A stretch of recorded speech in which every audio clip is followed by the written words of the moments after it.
you're right. No, get it. As you can see, we were in for a very wet and stormy fishing trip. The location being a canal in the English coastal town of Bude. In this video, we'll also show you some footage of Carl catching his biggest carp ever, so stay tuned. Well, the canal looks quite different to when I was here last, and I have a suspicion that the fishing is going to be more difficult too.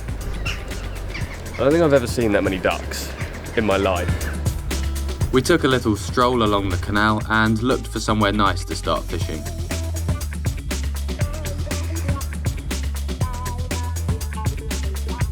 I can't help but feel a bit jealous of the people inside that restaurant, the people inside that coffee house, and the people inside that hotel up there, because it's horrible conditions today. It's like we've hit this fishing trip at not the perfect time, the worst time. It's just horrible, and tomorrow the winds are supposed to get twice as bad. We're supposed to get Storm Irwin or something, so we're going to be blown away. But the aim is to catch some fish, and this looks like a nice spot. I looked on Google Maps and the canal actually widens out here, and I think it gets a bit deeper as well, so it should be a good fish holding area, but I guess we'll find out over the next couple of days.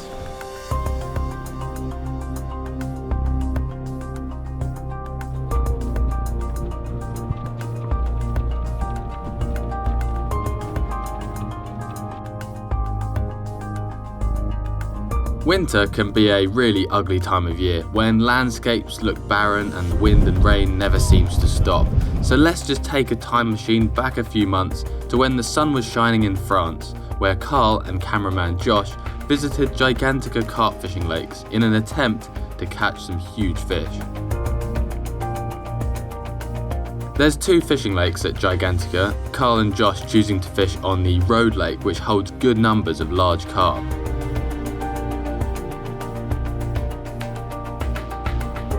After a really slow couple of days, the fish finally started to eat the bait, and they managed to get a few bites.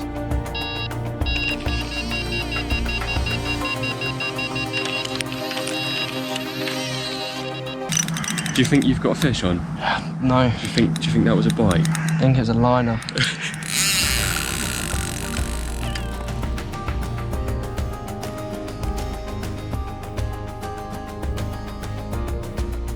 The action continued as both Carl and Josh broke their personal bests, with Carl's biggest fish weighing 51 pounds 8 ounces.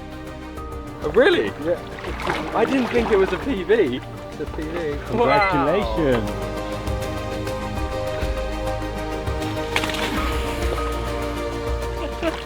I can't see.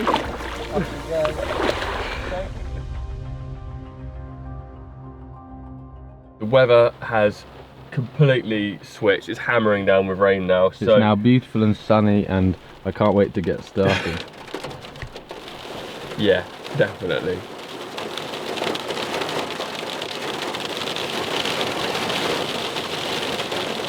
I'm so glad we're not out there right now. I'm ready now. I'm ready for anything. Carl Poppins. Feel like Boris Johnson.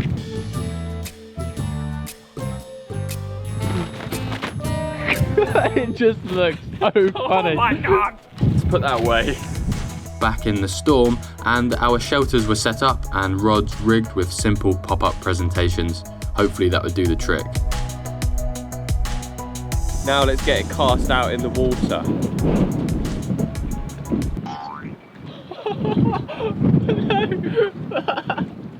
Oh dear. What? Did anyone else see that? Whilst casting the rods out, I was honestly thinking that we wouldn't catch anything. It was cold and windy, and I wasn't feeling confident at all. But you've got to be in it to win it, as they say, so we pushed on and kept fishing. So for obvious reasons, I tend to fish a little bit less in the winter as I do in the summer months. It's just a bit colder and fish don't bite so much. But my last session, prior to this one, was actually pretty good. I went out fishing with a new friend of mine, and we had some really good pike fishing. Oh, it's an absolutely freezing morning. I'm here with my friend Callan, if you can see him there. How are we doing? We are out pike fishing today. Hopefully gonna get ourselves a big crocodile. They set up in a good looking area just below a weir pool near plenty of overhanging trees. This was a spot that we'd had some good success in the past. Luckily on this day the fish also seemed to be on the feed, with Callan getting the first bite.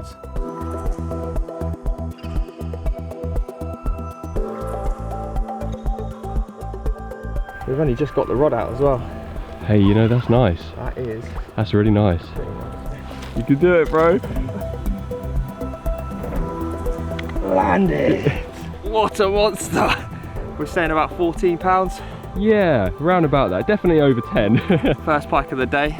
Not too shabby, eh? Great to catch a pike so early on in the session. We go home now. Literally. See you later, mate. With the days being so short, they made the most of a few hours on the river, getting plenty more bites. Right, here we go. Hey, you know what? That's a strong fish. Oh, no way. Oh. Yeah, it is. Oh, damn. It is. All right, you focus on your one. I'm going to tighten up this drag and set the hook on this. Oh no, that's really nice. As big as your other one. Oh, we're in. We're in. Carl says that he'll share more of his pike fishing footage soon, so keep your eyes out for that. I'm actually still targeting a big pike on the local river. Every time I take someone else, they seem to catch something decent. But I haven't yet had my big pike, so that quest continues. There's actually no pike in this canal, or so I'm told. So really, we're just focused on the carp fishing this trip. Oh yeah, we're in.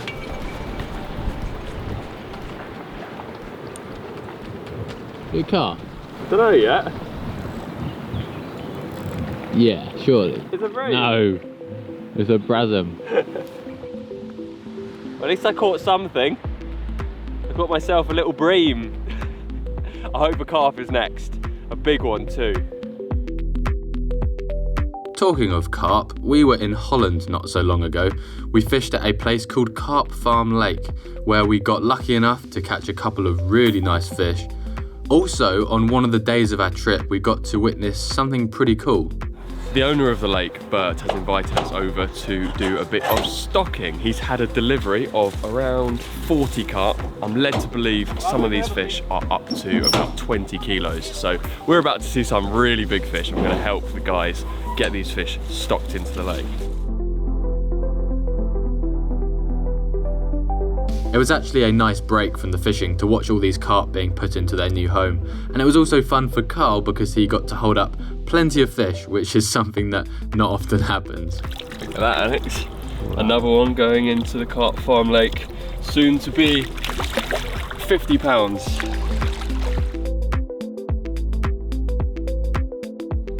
Oh wow, one just jumped just there. A guy called Jordan joined us on the canal. He's a local to the area, so we hoped he could give us a helping hand at catching one of these fish. Meanwhile, Carl headed round to the other side of the canal to bait up our spots. As well as some of the fishing adventures we've been on over the past few months, I also managed to get out and go on a proper foraging trip. I went up to Wales. Wales is on the west coast of the UK. West coast? Not really on the coast. Oh, it's on the western side. It's on the western side. Yeah, west side is and, the best. and west side, if you're familiar with gang signs and all that. Alex, don't stop. No, stop. Sorry. Stop. Is that rude? No, it's just you just know nothing about it. Okay, yeah. Nor do I. No. So, what were we talking about? I can't remember. I went to Wales on a little solo camping trip. I did lots of walking and also found loads of mushrooms too. And it was a chance for me to relax and enjoy some time on my own in some beautiful surroundings. I was particularly happy finding these black mushrooms called Trumpet de la Mort, which translates to Trumpet of Death, I think. Not the most appetizing name, but I promise you they taste great. And I ate them on a pizza, which was pretty good.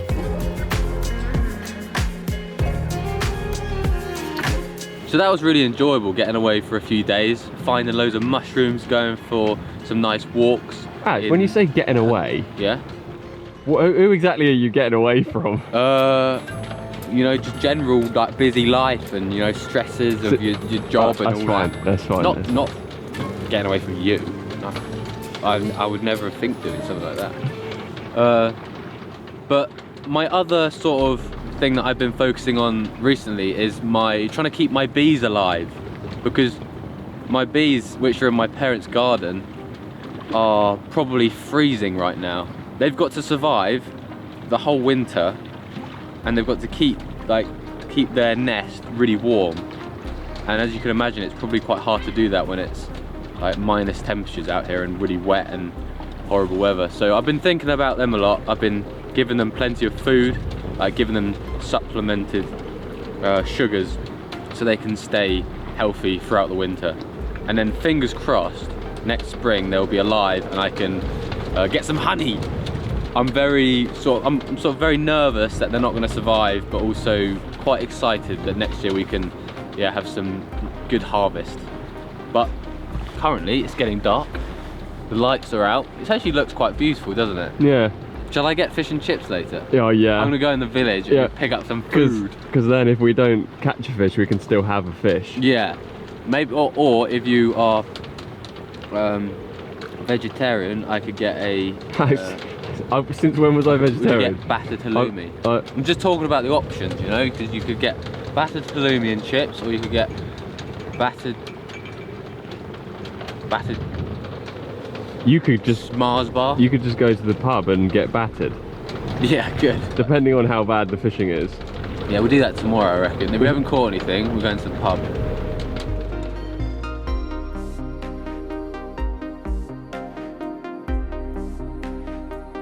Have you seen any fish show? None whatsoever. Why am I not The surprised? only thing I'm seeing is waves. Mermaid fish and chip takeaway. We got the goods. Yum. Gonna head back to the canal and try and catch a fish tonight. Jordan said mermaid fish and chips best in town. I can agree. He wasn't lying. No, they're the best. Crunchy, outer, fluffy inner, plenty of salt. What's the fish like? Not as happy as it once was.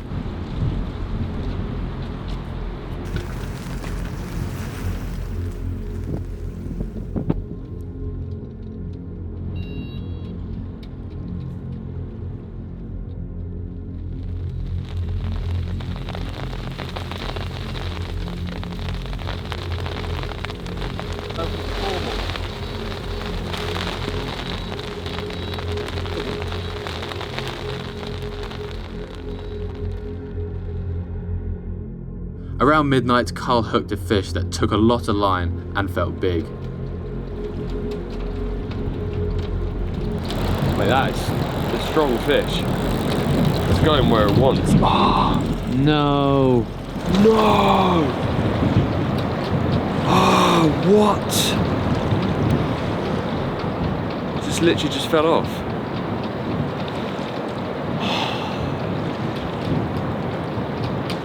Just cast it back out again then and go back to bed. Probably not sleep. Not good, man. So, moving swiftly on, I just want to give our fishing tutorials channel a little plug because we've been working really hard on it this year. We also started a new vlog series on that channel where we document fishing trips at loads of different places, we film everything we get up to and try to keep the videos as uncut as possible to show you what it's really like to be on one of our fishing trips. So if you haven't already, head over there, check it out and subscribe for plenty of fishing videos on the Fishing Tutorials channel.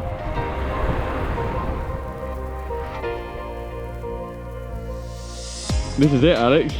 This is it, boys and girls. We've got a carp. It's what we've been waiting for all session. It's still blowing a hoolie, but we've got a fish, and it's not a bream. I'm pretty sure it's a carp. Oh, there it is. Alex, Oh, yes. Alex, that's amazing. There's a beauty. Yes, Alex, well done. Yay! We got a fish. That's what we came for. That's all we wanted. I can't believe it, man. Carp from the canal, and we've got it. In our excitement, Carl actually forgot to press record on the camera, so these photos will have to do. No more action followed, until the morning when the pegs of Carl's brolly were ripped up by the wind. Carl, your brolly. No, get it. Oh no.